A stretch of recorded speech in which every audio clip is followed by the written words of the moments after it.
So I'm gonna finally talk about the love hypothesis, and I'm gonna use this comment because, yeah, that's about how I feel about it. So I have heard that this book started off as a Raylo fic, and I don't know if that's true or not, but I can definitely see how, like, the writing is similar to fanfic, and it does actually seem a lot like a fanfic I would read. Now, I don't think that being written like a fanfic is a bad thing.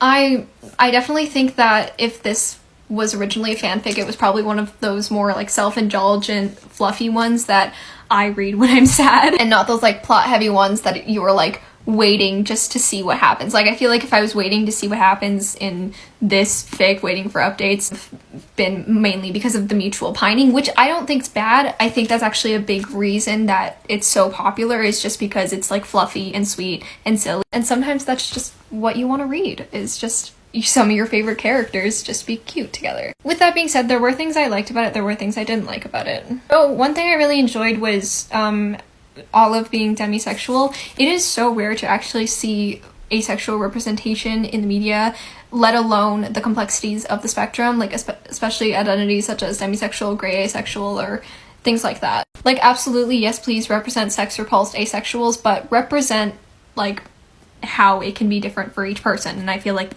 this book accomplished that. However, I am not asexual or demisexual, so if there are other people who are asexual, demisexual, or something along those lines, please let me know if you had a different opinion. I am willing to listen. Now, the thing about this book is that, like, for the most part, it felt like the thing that was driving the plot the most was just the overall mutual pining between Olive and Adam. And I mean, I don't know, you can do that, but the synopsis says, like, one of the big things in the plot was, like, shit hitting the fan at the conference.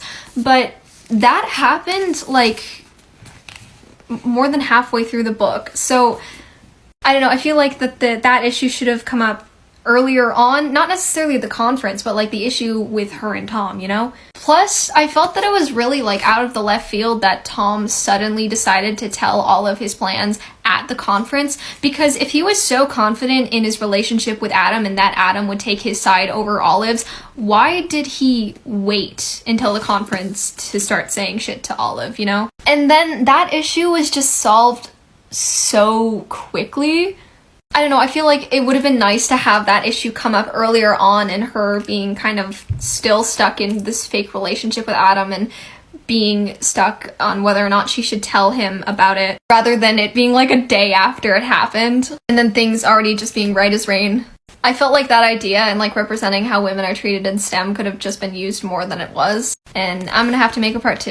Last thoughts on the love hypothesis. So mainly I wish that the main conflict would have been the shit that happened with her and Tom and how that affected the fake dating. Like, oh yeah, the mutual pining and the deadline, but I feel like that would have driven the plot a lot more. Plus it would have the potential of starting a conversation about how women in STEM are treated.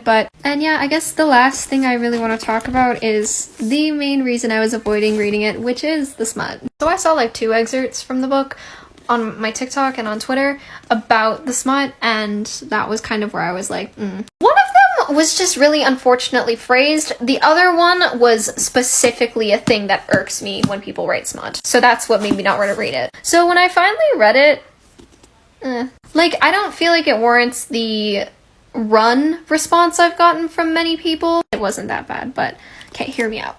I've read fanfiction since I was 11, and one of the fandoms that I've read the most fics for is Supernatural.